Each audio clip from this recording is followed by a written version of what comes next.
Another kind of uniqueness is that not to see Zen gardens separate from other Zen art, no play or haiku or tea ceremony or flower arrangement, calligraphy. These are all connected, sharing the same quality. And I think to see it as all maybe inseparable is, I think, maybe unique in this book. We are going to see Zen gardens from inside of Zen meditation, state of Zen meditation, and then thinking, and then aesthetics, and history. And then in Zen history,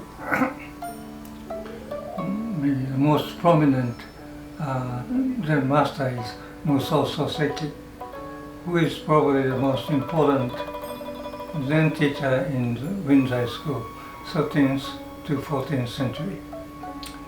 He was the first Zen master given title of national teacher when he was alive. He was a teacher of Emperor Go-Daigo. And then actually two other emperors gave him national teachers, so it's like a record. And then later, after his death, 4 emperors gave him national teacher title. So he's regarded as master of 7 emperors. He was a great teacher, great calligrapher and poet, but also landscape designer. And he was designing Saihoji garden, and then Saihoji is known now as a Kokedera, moss garden. It's all over, many kinds of mosses covering the entire big gardens. But his time, it was not like that. In the Zen garden, waterfall is very important because legend says, a carp goes up the water and then turns into a dragon. So a dragon is a metaphor for an outstanding practitioner of meditation. So ordinary practitioner becomes an outstanding practitioner. So waterfall is very important.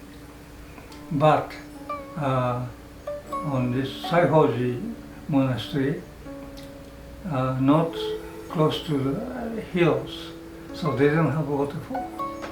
And then, so that was a big disadvantage, but he turned this disadvantage into a breakthrough.